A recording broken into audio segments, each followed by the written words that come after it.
Poco antes de las elecciones de 2022 en Brasil, Javier Milei, célebre personalidad de la derecha argentina, declaró: "América Latina será liberal", en apoyo al presidente ultraconservador Jair Bolsonaro. Desde hace tiempo que me genera ruido el que una figura como Milei se declare liberal y describa sus posturas políticas como liberalismo. Se trata de un uso reciente e ilegítimo de la palabra. Por ahí del 2010, si te topabas con alguien que se llamara a sí mismo libertario, del inglés libertarian, habrías encontrado una combinación inusual de posturas políticas.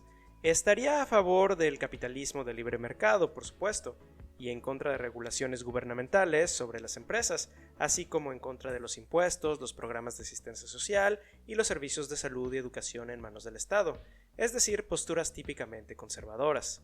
Pero otras tantas serían más bien progresistas. Querría una separación de la Iglesia y el Estado, la legalidad del aborto y la igualdad ante la ley sin importar raza, género u orientación sexual. No tendría ningún interés en el tradicionalismo conservador ni en sus mojigaterías relacionadas con la moral sexual, que cada quien coja y se rejunte con quien quiera y que viva con la identidad que le dé la gana. A su vez tendría posturas que harían enojar a ambos bandos. Su defensa de la libertad de expresión sería tanto para burlarse de Dios y la patria como para hacer chistes racistas y sexistas. En cuanto a la prostitución y la pornografía, la derecha suele juzgarlas como pecados y degenere moral, mientras que muchas izquierdas las consideran explotación y violencia de género.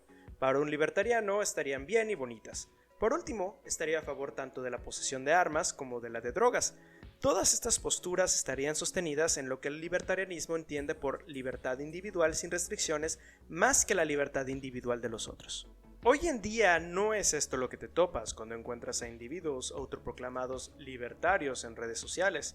Podrán tener los tradicionales colores amarillo y negro, pero abogarán por el nacionalismo, la criminalización del aborto y la pena de muerte. Y muy probablemente sean cristianos protestantes o católicos muy enérgicos. Incluso es probable que sea un weirdo con avatar de mona china que quiere que legalicen a las lolis. ¿Qué demonios pasó? Lo que vemos aquí es una estrategia de marketing. Un proceso de rebranding que lleva dándose poco más de una década, para presentar un conjunto de posturas ideológicas primero como libertarismo o libertarianismo y ahora como liberalismo. Así que en este par de videos voy a demostrar que, para empezar, el libertarianismo no es liberalismo y que individuos como Milei no son libertarianos ni liberales, sino reaccionarios. Para entender esta coyuntura, deberemos ir aclarando los conceptos que varios años de retórica a propósito confusa han obnubilado. El objetivo de toda ideología de derechas es fortalecer o restaurar las estructuras jerárquicas tradicionales, pero por lo general no pueden decirlo así nomás, y para sumar gente a su causa, confunden conceptos, tuercen o deforman definiciones de forma arbitraria, apelan a los sentimientos sobre la razón al mismo tiempo que hacen sentir a sus seguidores racionales e inteligentes y bloquean preventivamente su apertura a información que pudiera contradecir sus creencias con un discurso antiintelectual y negacionista. En el primer audioensayo de esta temporada expliqué en qué consisten los conceptos de izquierda, derecha, conservadurismo, liberalismo y demás. Así que no vamos a ahondar mucho en el asunto, pero vale la pena darle una repasadita. Hace unos 10 o 15 años, liberal se entendía en el discurso cotidiano como lo opuesto a conservador. O sea, si estabas a favor del matrimonio homosexual o de la despenalización del aborto, por ejemplo, eras liberal, y si no, pues conservador. Hoy en día las palabras liberal y liberalismo se han vuelto bastante confusas, pasando a significar muchas cosas distintas dependiendo de quién las diga y especialmente de su tribu ideológica. El liberalismo, como corriente filosófica y de pensamiento político, nace tras las revoluciones y guerras civiles en Inglaterra en el siglo XVII, de la mano de la monarquía constitucional que reemplazó al absolutismo en ese país. Concretamente se considera a su padre al pensador John Locke. Como sistema filosófico se desarrollaría durante la Ilustración, con el pensamiento de autores europeos como Adam Smith, Charles-Louis de Montesquieu, David Hume, Olympe de Gouges, Mary Wollstonecraft o Immanuel Kant. Estas ideas en gran parte inspiraron las grandes revoluciones burguesas del siglo XVIII, la independencia de los Estados Unidos y la Revolución Francesa, seguidas de otras muchas en las décadas sucesivas, que últimamente acabaron con la monarquía absolutista en favor de la democracia representativa, sirvieron para que la burguesía desplazara a la nobleza como clase dominante y consolidaron el capitalismo como modelo social, económico y político hegemónico. Fue precisamente en el contexto de la Revolución Francesa que emergieron los conceptos de izquierda y derecha, Como ya hemos visto, derecha se ha usado para referirse a las posturas conservadoras o reaccionarias, e izquierda para las progresistas o revolucionarias. Si las derechas buscan preservar o fortalecer las jerarquías tradicionales, las izquierdas, por lo menos en teoría, luchan por su desaparición. ¿Dónde queda el liberalismo entonces? Bueno, depende. En tiempos de las grandes revoluciones burguesas definitivamente estaba a la izquierda, pero sucede que el mundo y el liberalismo han cambiado mucho a lo largo de los siglos. No es lo mismo el liberalismo como fuerza revolucionaria que como orden hegemónico incontestable, que como paradigma amenazado por nuevos enemigos. No es lo mismo el liberalismo de Adam Smith que el de John Stuart Mill que el de John Maynard Keynes. De hecho, su maleabilidad ha sido la clave de su éxito y continuidad donde otros paradigmas han fracasado. Sin embargo, todos los liberalismos tienen en común la defensa de la democracia representativa, el respeto a los derechos y libertades individuales, la posibilidad del cambio social pacífico a través de las instituciones políticas y la confianza en el libre mercado como la mejor forma de satisfacer las necesidades humanas. Dentro de esos márgenes hay mucho espacio para una diversidad de posturas. Por ejemplo, tanto el neoliberalismo como la socialdemocracia están dentro del liberalismo, pero en extremos opuestos de la cuestión sobre cuánto debe intervenir el gobierno en la economía. Pero eso sí podemos decir, ningún pensador liberal abogó por un capitalismo irrestricto ni por derechos de propiedad absolutos, ni siquiera los más clásicos como Locke o Smith. Ya en el siglo XIX, pensadores liberales estaban haciendo planteamientos que harían que los libertarianos de hoy los denunciaran como socialistas. Fueron los liberales decimonónicos quienes denunciaron que una persona no es realmente libre si solo tiene las opciones de dejarse explotar en una fábrica a cambio de una paga miserable o morirse de hambre. Los grandes pensadores liberales de la primera mitad del siglo XX, como Bertrand Russell o Karl Popper, abogaron por la necesidad de que un gobierno democrático pusiera riendas al capitalismo. Russell, quien definió el liberalismo como el intento de asegurar un orden social que no se apoye en el dogma irracional y asegurar una estabilidad sin la imposición de más frenos que los necesarios para conservar la comunidad, también alertaba de que la estructura de las corporaciones capitalistas es esencialmente antidemocrática y que la acumulación de poder económico pone en peligro a la democracia. Y fue Popper quien señaló que el poder económico puede ser tan peligroso como el físico, pues aquellos que tienen de sobra pueden forzar a aquellos que se están muriendo de hambre a aceptar libremente, esto es, sin coerción física, someterse a la servidumbre. El liberalismo no es capitalismo. El capitalismo es el modo de producción, mientras que el liberalismo es una corriente de pensamiento. El liberalismo sirve como sostén ideológico del capitalismo, pero también entran en contradicción constante, pues el capitalismo crea desigualdades y concentraciones de poder que amenazan la democracia y las libertades individuales que el liberalismo supuestamente defiende. Además, diversas tiranías a lo largo de la historia han demostrado que el capitalismo puede existir perfectamente sin los valores liberales.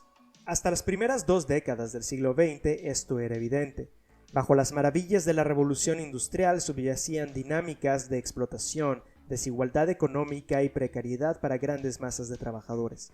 Aún en los países ricos, la clase obrera trabajaba turnos de 10 horas o más, muchas veces sin días de descanso y sin poder soñar con cosas como vacaciones pagadas, jubilación o siquiera seguridad para casos de enfermedad o accidentes. Además, los salarios eran tan bajos que muchas personas se veían obligadas a tomar más de un turno, y a menudo todos los miembros de la familia tenían que trabajar en las fábricas o minas, incluyendo los niños, para llevar lo necesario a casa. Son estas contradicciones lo que han llevado a las corrientes liberales a luchar por reformar el capitalismo, y a las corrientes izquierdistas a planear su completa abolición. Entre las guerras mundiales, el liberalismo en Occidente se veía amenazado por el fascismo de un lado y el comunismo soviético del otro, además de que estaba aún lamiéndose las heridas de ese gran fracaso del capitalismo que fue la Gran Depresión. Entonces los liberales reformistas llegaron al poder. El New Deal de Franklin D. Roosevelt fue un ejemplo de el modelo que se extendió prácticamente por todo el mundo capitalista, el del estado de bienestar. Este fue el triunfo de corrientes de pensamiento liberales que ya estaban manifestándose desde el siglo anterior.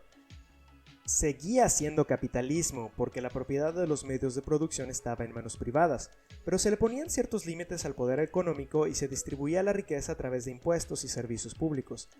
Este modelo creó la época de mayor prosperidad y menor desigualdad para los países capitalistas, pero se agotó hacia finales de la década de los 70. Así llegamos a la época del neoliberalismo. término controvertido que en realidad engloba múltiples doctrinas económicas. Todas ellas tenían en común que prometían una salida al estancamiento económico al reducir o eliminar las mismas regulaciones y sistemas de bienestar social que habían creado la Edad de Oro. Era un regreso parcial a la época anterior al New Deal. El resultado ha sido un mundo más desigual, pérdida de garantías de las que antes gozaba la clase trabajadora y precarización para la clase media. Hoy vivimos una época de decadencia del liberalismo, en esta ocasión debilitado por los estragos causados por el neoliberalismo. A nivel intelectual, el liberalismo, que en el pasado fue responsable de verdaderas revoluciones y progreso social, en la actualidad se ha convertido en una defensa pusilánime del statu quo y de la fe en el progreso paulatino. Sobre todo, se ve incapaz de enfrentar los retos contemporáneos como el cambio climático, el descontrol del capitalismo salvaje y el regreso del extremismo de derechas. A lo mejor el liberalismo pueda renovarse y sobrevivir como una mejor y más justa versión de sí mismo, como lo hizo con el New Deal del siglo pasado, pero por ahora parece que el dilema está en qué lo sustituirá cuando termine de morir. Una de las razones por las cuales el término liberal se ha vuelto tan confuso es porque diferentes tribus ideológicas lo usan de distintas maneras. En Estados Unidos, las etiquetas de liberal y conservador se han asociado con los partidos políticos hegemónicos, el demócrata y el republicano, respectivamente. Como consecuencia, a cada partido también se le ha atribuido el ser de izquierda y derecha. Esta diferencia siempre ha sido muy relativa, ya que ambos partidos siempre han estado comprometidos con el capitalismo y el imperialismo estadounidense, y solo difieren, si acaso, en gradaciones y detalles, como el gasto público en programas de bienestar social o temas sociales como el matrimonio igualitario. Por ejemplo, en política económica, ambos partidos se mantuvieron dentro del New Deal hasta la llegada del neoliberalismo a finales de los 70, en que los dos suscribieron por igual a esta doctrina. En realidad, hoy por hoy, el Partido Demócrata es un partido de centro, y salvo una minoritaria corriente socialdemócrata, tiene muy poco de izquierdista. Pero el conservadurismo de Estados Unidos se ha ido radicalizando en las últimas décadas, volviéndose francamente reaccionario. Así, la derecha ha tratado de tildar al Partido Demócrata y por extensión al liberalismo de ser lo mismo que la extrema izquierda. Por otro lado, entre la izquierda internetera, liberal empezó a dejar de ser entendido como simplemente lo opuesto a conservador y pasó a identificarse con el statu quo capitalista. Como todo lo ocurrido en Estados Unidos, esto se derramó más temprano que tarde hacia otras lenguas y otras latitudes. El problema es que el uso de la palabra liberal en el discurso izquierdista en redes sociales se volvió bastante arbitrario. Casi siempre es más peyorativo que descriptivo y suele usarse para descalificar a otros izquierdistas. Equivale a acusar a alguien de ser falso o tibio, o liberal puede ser persona medio fresona que me cayó mal en Twitter. Es un caos total, del que la derecha toma ventaja para reetiquetarse a placer.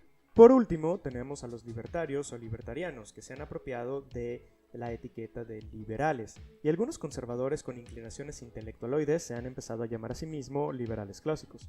Todo esto se complica más cuando topamos a reaccionarios que se etiquetaron primero como libertarianos y después como liberales.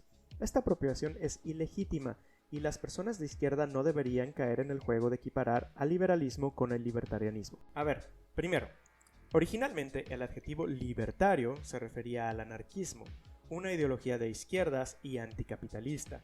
Que fanboys del capitalismo se apropiaran del nombre constituye el primer acto de reetiquetado que vamos a ver hoy. Así que yo siempre he optado por llamar a estos derechistas libertarianos, y no de la otra forma, para evitar confusiones y no seguir mancillando el nombre original. Segundo, aunque hay distintas posturas libertarianas y no todas son exactamente lo mismo, por cuestiones de espacio deberemos simplificar. La única distinción importante que haré es esta. Por un lado, los libertarianos a secas, que quieren un Estado reducido al mínimo necesario para garantizar el imperio de la ley y dirimir disputas entre particulares. Policía, cortes, ejército, eso está bien. Por otro lado, los anarcocapitalistas, que quieren la completa abolición del Estado y su sustitución por instituciones particulares. A fin de cuentas, ambas posiciones sacralizan la propiedad privada. Es necesario aclarar también que ninguna de ellas es anarquismo. Como proyecto político, el anarquismo pretende abolir todas las estructuras jerárquicas y construir una sociedad cooperativa y horizontal. Libertarianos y anarcocapitalistas defienden el capitalismo, obviamente, y este es un sistema jerárquico basado en la competencia y que no reconoce más obligaciones morales que las de los individuos hacia sí mismos. Como dice este loquendo imitando a Noam Chomsky. Lo que se conoce como libertarismo en los Estados Unidos, que es un fenómeno especial de Estados Unidos, permite un muy alto nivel de autoridad y dominación. pero en las manos del poder privado, así que el poder privado se desata a hacer lo que quiera. Ese tipo de libertarismo, en mi opinión, en el mundo actual, es solo un llamado para algunos de los peores tipos de tiranía, la tiranía privada impune. El anarquismo es muy diferente a eso. El anarquismo hace un llamamiento para la eliminación de la tiranía, todo tipo de tiranía, incluyendo el tipo de tiranía que es inherente a las concentraciones de poder privadas. Entonces, ¿por qué deberíamos preferirlo? Bueno, yo creo que porque la libertad es mejor que la subordinación. Gracias, Loquendo. El libertarianismo tampoco es una forma de liberalismo, ni mucho menos son sinónimos. El filósofo liberal Samuel Freeman, en su libro Liberalism and Distributive Justice, tiene un capítulo completo para explicar por qué las ideas libertarianas se salen de la tradición liberal. En primer lugar está su concepción de la libertad, que en el libertarianismo es más bien simplista, por no decir pueril. Eres libre si no hay nadie directamente obligándote o prohibiéndote hacer algo. Desde el siglo XIX, el liberalismo tiene una concepción de la libertad mucho más sofisticada, una que toma en cuenta las estructuras sociales. Thomas Hill Green señalaba que la libertad no solo implica una ausencia de coerción, sino también una presencia de oportunidades. Si una persona se está muriendo de hambre, no tiene más remedio que aceptar un puesto de trabajo riesgoso y mal pagado, y entonces no está tomándoselo de una manera realmente libre, aunque nadie le esté apuntando con una pistola en la cabeza para hacerlo. Como dice Freeman, sin una subsistencia suficiente, las libertades de una persona valen muy poco. El libertarianismo quiere que veas una situación en la que una empresa multimillonaria contrata a un trabajador pobre y sin opciones para tenerlo en una línea de empaque 12 horas diarias y sin permiso para ir al baño, y pienses, bueno, ahí hay dos partes que libremente llegaron a un acuerdo. Una trabaja y la otra paga y se acabó, nadie queda a deber nada. Al plantearlo así, invisibiliza las estructuras de poder. Lo cual nos lleva al segundo concepto en el que el libertarianismo se aleja de la tradición liberal, la concepción de comunidad. El libertarianismo concibe la sociedad como un conjunto de relaciones contractuales, casi mercantiles, entre individuos. Tu única obligación moral con los otros está en cumplir lo que acordaste libremente hacer, nada más. Por eso está bien dar limosna si te nace del ronco pecho, pero no está bien que un Estado te obligue a pagar impuestos para dar salud y educación a gente que no puede pagarlos por ellos mismos. Tú no les debes nada.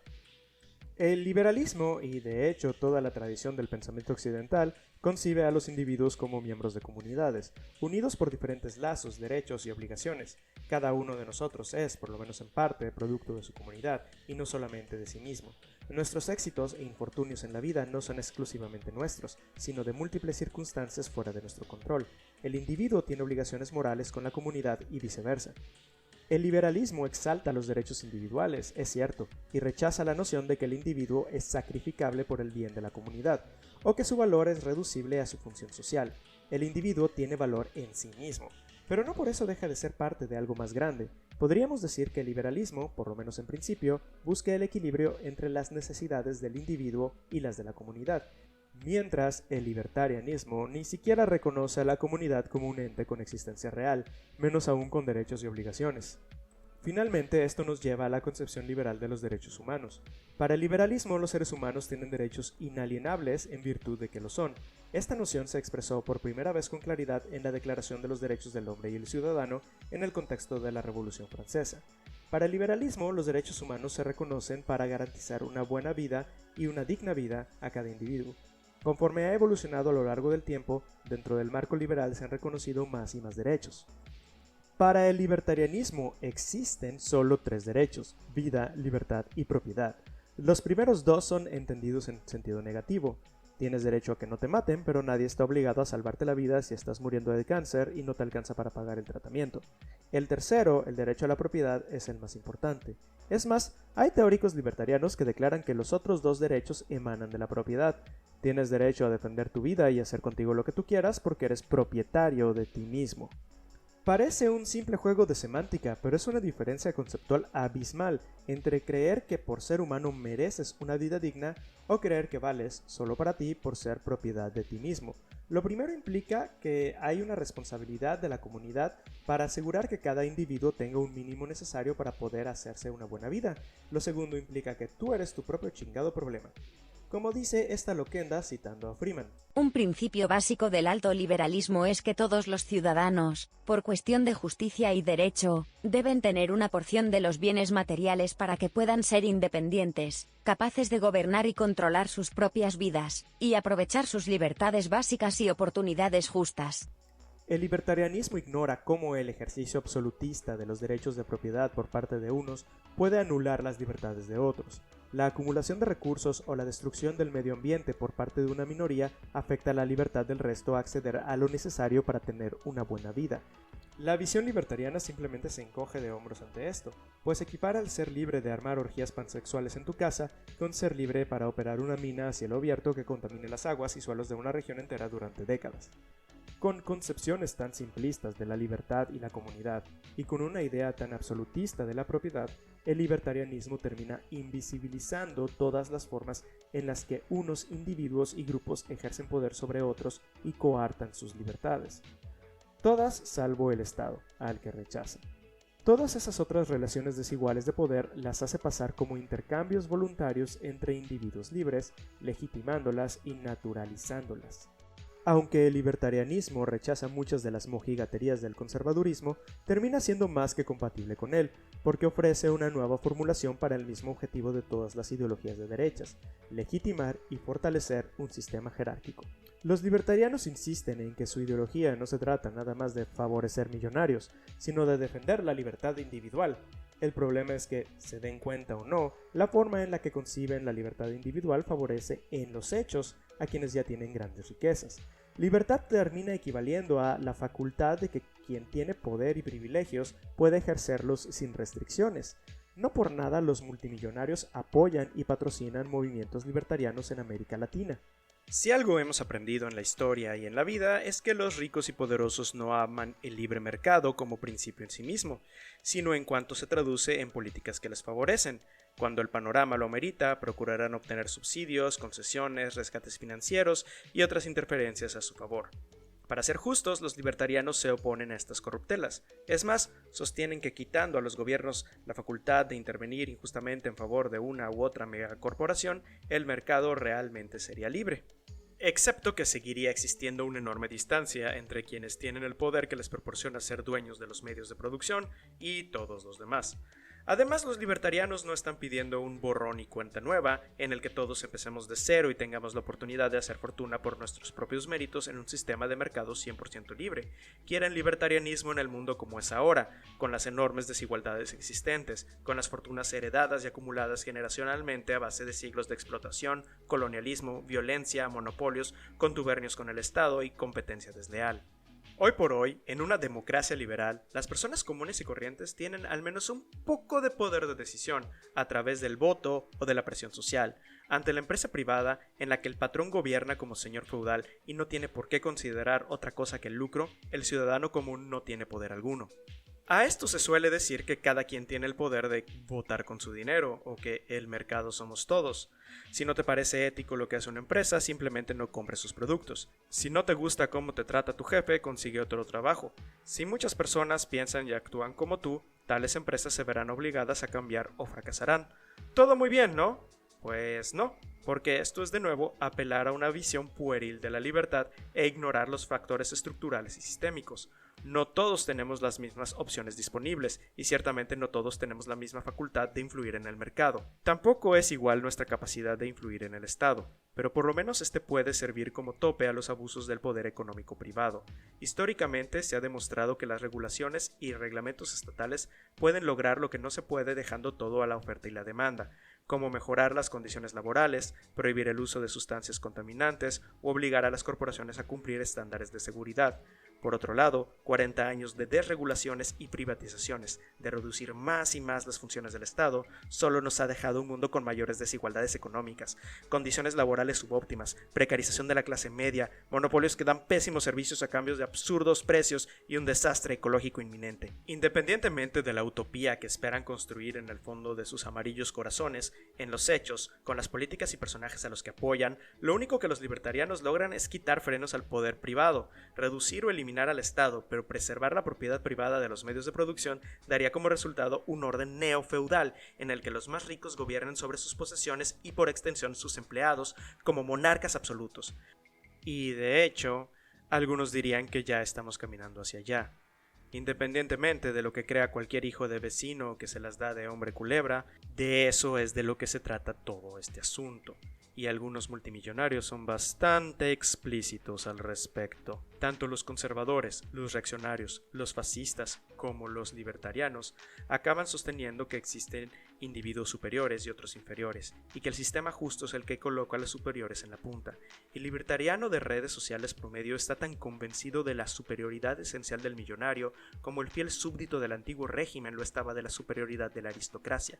A menudo vemos estos tipos defender a los ricos y nos preguntamos si es porque creen que van a recibir algo a cambio o que algún día serán como ellos. Pero ni siquiera tiene que ser así. Defienden a los ricos con el celo del lacayo leal que se indigna cuando un subordinado falta respeto a su señor natural. En teoría, al libertarianismo no le interesa preservar las jerarquías tradicionales por raza o género, pero en los hechos, como el capitalismo evolucionó intrínsecamente relacionado con el patriarcado y el supremacismo blanco, no por nada las personas más ricas del mundo son casi todas hombres blancos, al defender la jerarquía de la fortuna capitalista, están defendiendo también las otras. Además, aunque estaría en contra de leyes abiertamente misóginas o racistas, tampoco apoyaría movimientos masivos para defender los derechos de las mujeres o las minorías étnicas, por aquello del colectivismo. Esperarían que cada persona buscara la prosperidad por sus propios méritos, pero consideran que está dentro del derecho de un patrón contratar o ascender a quien le dé la gana por las razones que sea, aunque esto se traduzca en discriminación.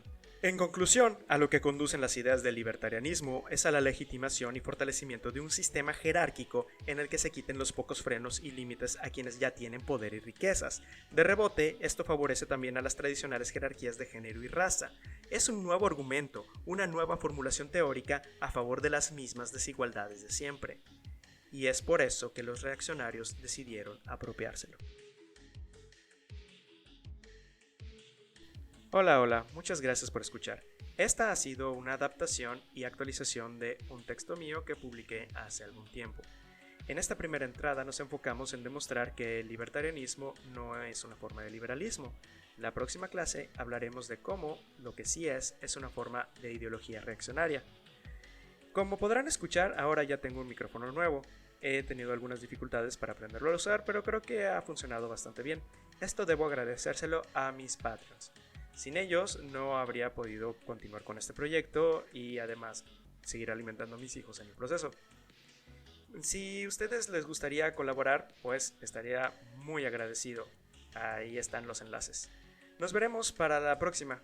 Y si pueden darle like al video, compartir, suscribirse, todo eso sería maravilloso. Es difícil llegar a esta red, a estas redes en general, empezando desde cero, como lo estoy haciendo, es decir, casi no tengo experiencia en la realización de videos, ni de podcast, ni nada, y sé que estoy compitiendo con gente que hace muy buenos contenidos, que ya tiene mucha experiencia y que sobre todo